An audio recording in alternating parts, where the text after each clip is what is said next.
Hello friends, welcome to Indian study पर आपका स्वागत है। दोस्तों, आज की इस वीडियो में मैं आप लोगों के लिए यूपी पुलिस कांस्टेबल के रिगार्डिंग हिंदी का मोस्ट इंपोर्टेंट टेस्ट लेकर के आया हूं, जो कि आपके आने वाले एग्जाम के लिए इंपॉर्टेंट है।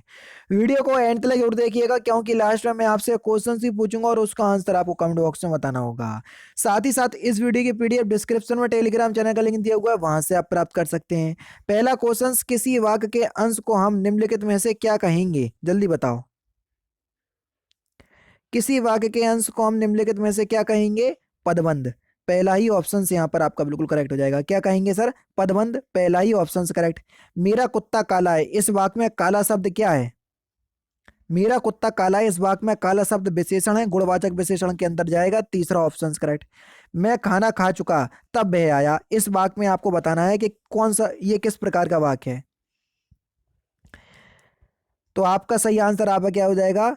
मैं खाना खा चुका तब वह आया, ये एक प्रकार का किस वाक्य का उदाहरण है सर? संयुक्त वाक्य का उदाहरण है। दूसरा ऑप्शन से यहाँ पर आपका बिल्कुल क्या हो जाएगा सर? करेक्ट हो जाएगा। अब आपको पहचानना कैसा है संयुक्त वाक्य, मिश्र वाक्य, सरल वाक्य? तो आप मेरे पास अनअकैडमी पर आओ। अनअकैडमी पर बिल्कुल free of cost Hindi provide करवा रहा हूँ लेखपाल और यूपी पुलिस कांस्टेबल के लिए। सारी स्पेशल क्लास हैं, डिस्क्रिप्शन में लिंक आपको मिल जाएंगे। सारी फ्री ऑफ कॉस्ट है, 1 रुपया नहीं लेता हूँ, ठीक है। संस्कृत के मूल शब्द जो हिंदी भाषा में प्रचलित है क्या कहलाते हैं? तो उन शब्दों को हम क्या कहते हैं दोस्तों? उन शब्दों को हम तत्सम शब्द कहते हैं। तीसरा ऑप्शन करेक्ट। नेक्स्ट क्वेश्चन, प्रधान अध्यापक की बातें सुनकर मैं शर्म के मारे चुप हो गया। तो रेखांकित वाक्यांश का आपको भाव किस मुहावरे में व्यक्त किया जाता है? यानी कि ये मुहावरे का अर्थ दे दिया, मुहावरा इसके लिए कौन सा प्रयुक्त होगा, ये आपसे पूछा है। तो सही आंसर आपका क्या हो जाएगा?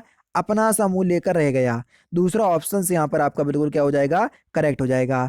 नेक्स्ट क्वेश्चन स्टार्ट करने से पहले मैं आपको बता दूं दोस्तों, जैसे ही आप अनअकैडमी का लर्निंग या प्ले स्टोर से डाउनलोड करोगे तो आपसे पूछेगा कि आपको कॉम्पिटिटिव एग्जाम की तैयारी करना है या आपको 6 से 12 तक पढ़ना है। तो मैं तो आपसे कहूंगा कि आप कॉम्पिटिटिव एग्जाम की तैयारी करना चाह रहे हैं, ठीक है। आप किसी भी कैटेगरी को सिलेक्ट कर सकते हैं, railway, bank, SSC, UPPSC, BPSC, RPSC, CPSC, कोई भी स्टेट पीसीएस को आप सिलेक्ट कर सकते हैं। जिस भी कैटेगरी को आप सिलेक्ट करना चाहें आप उसको सिलेक्ट कर सकते हैं, ठीक है। जैसे मैं आपको यूपीएससी सीएससी कैटेगरी चूज कर लेता हूं, मैंने चूज कर लिया। हिंदी में मुझे पढ़ना है तो मैंने इसको चूज कर लिया, ठीक है। किस भी एग्जाम के लिए प्रिपरेशन कर रहे हैं, हमने आगे बढ़ गए, ठीक है। अब ऐसा नहीं है कि आपने इस कैटेगरी को चूज किया है तो आप मेरे से नहीं पढ़ पाएंगे, जबकि मैं यूपीपीएससी कैटेगरी के अंतर्गत जो है वो पढ़ाता हूँ। ये सब्सक्रिप्शन अगर आप लेना चाहें तो सब्सक्रिप्शन ले सकते हैं, ठीक है। क्योंकि अनअकैडमी और अनअकैडमी प्लस में बहुत ज्यादा फर्क है, ठीक है। सब्सक्रिप्शन के बारे में भी आपको बता दूंगा किसी और वीडियो में। तो आपके सामने इस तरीके का इंटरफेस आएगा, ठीक है। तो आपको मेरा नाम सर्च करना है, ठीक है। मेरा नाम क्या है? तारिक सरवर। तारिक सरवर, ठीक है। तारिक सरवर, तो मैं आपको मिल जाऊंगा। देखो, तारिक सरवर, ये मिल गया। ये मैं आपको यूपीपीएससी कैटेगरी के अंदर पढ़ा रहा हूँ, ठीक है। तो जैसे ही आप कोई भी क्लास होगी मेरी, ठीक है, जैसे ही आप किसी भी क्लास पर क्लिक करेंगे तो कोई भी आप मेरी क्लास पर क्लिक कर सकते हैं। मेरी सारी ही क्लास जो है वो बिल्कुल फ्री ऑफ कॉस्ट होती हैं। जैसे मैंने ग्रामीण परिवेश की ये अभी लेखपाल के लिए क्लास ली, ठीक है। तो इस पे जैसे ही सिलेक्ट करा तो आपसे वॉच क्लास पे जैसे ही आप क्लिक करोगे तो यहाँ पर कोई ऑप्शंस नहीं आएगा, लेकिन आपके पास ऑप्शंस आएगा अनलॉक क्लास। अनलॉक क्लास क्यों करना पड़ेगी वो मैं आपको बता देता हूं। क्योंकि आप मेरी क्लास पहली बार देख रहे होंगे। अगर आप पहली बार मेरी क्लास देख रहे हैं तो आपको मेरी क्लास को अनलॉक करना पड़ेगा, और अनलॉक कोड क्या है मेरा? Indian study. इंडियन स्टडी जो चैनल का नाम है वही मेरा अनलॉक कोड है, क्लास अनलॉक कोड। तो इसको अप्लाई करना, विदाउट स्पेस क्लास आपकी अनलॉक हो जाएगी, बिल्कुल फ्री ऑफ कॉस्ट है, आराम से आप जो है वो देख सकते हैं। नेक्स्ट क्वेश्चन दोस्तों आपके सामने, प्रस्तुत विकल्पों में लोकोक्ति को पहचानिए। जो लोकोक्ति है वो आपको बताना है, देखो और फिर बताओ। सही आंसर हो जाएगा आ बैल मुझे मार। दूसरा ऑप्शन से यहाँ पर आपका बिल्कुल करेक्ट हो जाएगा। गुरु शब्द का आपको स्त्रीलिंग शब्द बताना है। तो गुरु शब्द का स्त्रीलिंग शब्द क्या हो जाएगा सर? सही आंसर आपका क्या हो जाएगा सर? गुरुआइन। दूसरा ऑप्शन बिल्कुल करेक्ट। पवन का आपको संधि विच्छेद बताना है कि पवन का संधि विच्छेद क्या होगा। प प्लस अन अयादि संधि का नियम है। तीसरा ऑप्शन बिल्कुल करेक्ट हो जाएगा। निम्नलिखित में से पुल्लिंग शब्द आपको बताना है। पानी हो गया, दही हो गया, दूध हो गया, ये सभी पुल्लिंग शब्द हैं, ठीक है। दूसरा ऑप्शन करेक्ट। नेक्स्ट क्वेश्चन, आहा आप आ गए, इस वाक्य में आहा शब्द कैसा शब्द है? तो सही आंसर आपका क्या हो जाएगा, आह शब्द जो है ये एक अव्यय शब्द है, ठीक है, अव्यय शब्द है जो कि विस्मयादि बोधक अव्यय में देखने को मिलेगा। ये डंडा बिंदी आपको विस्मयादि बोधक अव्यय की पहचान करा रहा है। अव्यय 4 प्रकार के होते हैं, ठीक है, क्रिया विशेषण अव्यय, संबंध बोधक अव्यय, समुच्चय बोधक अव्यय, और ये आह शब्द आपको चौथे विस्मयादि बोधक अव्यय में देखने को मिलेगा। अभी यही मैं पूरा थ्योरी वाइज अनअकैडमी पर पढ़ा रहा हूँ, बिल्कुल फ्री ऑफ कॉस्ट। कल इसकी प्रैक्टिस भी होगी। इंद्रियों को जीतने वालों के लिए वाक्यांशों के लिए एक शब्द क्या होगा, उसको हम क्या बोलते हैं, उसको हम जितेंद्रिय बोलते हैं। चौथा ऑप्शन करेक्ट। उन्मूलन का विलोम शब्द क्या है, ये आपसे पूछा है, जल्दी बताओ। उन्मूलन का विलोम शब्द, उन्मूलन का विलोम शब्द हो जाएगा रोपण। तीसरा ऑप्शन करेक्ट। निम्नलिखित में से कौन सा शब्द बादल का पर्यायवाची है, सही आंसर हो जाएगा आपका नीरद। पहला ही ऑप्शन करेक्ट हो जाएगा। नेक्स्ट क्वेश्चन, आकाश पाताल के बीच लगने वाला चिन्ह कौन सा है, आकाश पाताल के बीच जो चिन्ह लगा ये कौन सा चिन्ह है, तो इसको हम योजक चिन्ह बोलते हैं सर। कौन सा, योजक चिन्ह। तीसरा ऑप्शन करेक्ट। बिल्ली छत से कूद पड़ी, ये कूद पड़ी नहीं, कूद पड़ी, तो आपको बताना है कि इसमें कौन सा कारक है। देखो से कारक चिन्ह का यूज हुआ, छत से जब कूदेगी तो छत से अलग होगी, और जब से कारक चिन्ह का यूज अलग होने के लिए हो अपादान कारक होगा। चौथा ऑप्शन करेक्ट। निम्नलिखित दिए गए विकल्पों में से तद्भव शब्द का चयन कीजिए।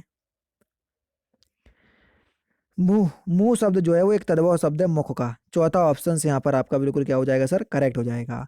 लड़का दौड़ता है, इस वाक्य में लड़का किस संज्ञा का उदाहरण है, तो लड़का शब्द जो है ये जातिवाचक संज्ञा में जाएगा। दूसरा ऑप्शन करेक्ट। निम्नलिखित में से किस शब्द में प्रत्यय नहीं है, जिस शब्द में प्रत्यय नहीं है वही आपको बताना है।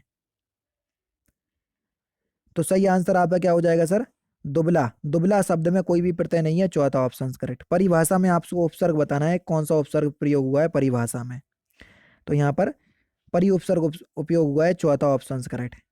वह आए तो मैं जाऊं, इस वाक्य में आपको बताना है कौन सा काल है। वह आए तो मैं जाऊं, तो हेतु हेतु मद भविष्य काल है। चौथा ऑप्शन यहाँ पर आपका बिल्कुल करेक्ट हो जाएगा, ठीक है।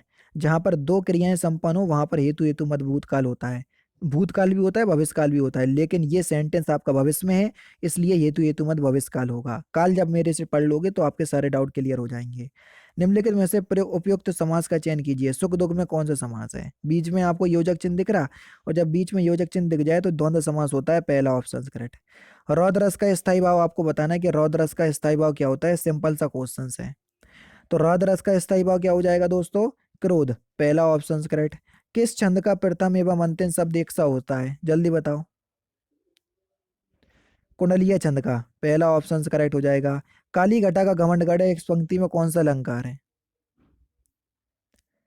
काली घटा का घमंड घटा इस पंक्ति में यमक अलंकार है। पहला ऑप्शन करेक्ट।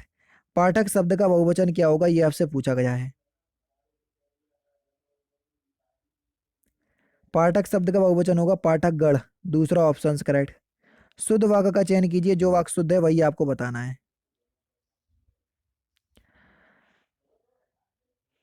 अनेक निरपराध दंड के भागी हुए, तीसरा ऑप्शन यहाँ पर आपका बिल्कुल करेक्ट हो जाएगा। वलय शब्द का आपको अर्थ बताना है कि वलय शब्द का अर्थ क्या होगा। वलय का अर्थ होता है गोलाकार घेरा। दूसरा ऑप्शन करेक्ट।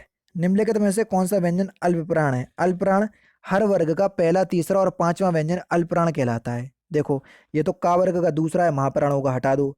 ता था दूसरा महाप्राण होगा, हटा दो। चा छा, देखो चा चा वर्ग का पहला ही व्यंजन है और पहला तीसरा पांचवा ही तो अल्पप्राण कहलाता है, बस यही सही हो जाएगा। तीसरा ऑप्शन से यहाँ पर आपका बिल्कुल करेक्ट हो जाएगा। नेक्स्ट क्वेश्चन देखो। बुंदेलो हर बोलो के मुंह हमने सुने कहानी थी, खूब लड़ी मर्दानी वह तो झांसी वाली रानी थी। उपयुक्त पंक्ति में आपको बताना है कि इसके रचयिता कौन है। सिंपल सा क्वेश्चन है, कौन है, सुभद्रा कुमारी चौहान। दूसरा ऑप्शन करेक्ट। घनानंद को किस युग का कवि माना जाता है, सिंपल और इंपोर्टेंट क्वेश्चन। तो सही आंसर हो जाएगा रीति काल का। तीसरा ऑप्शन करेक्ट।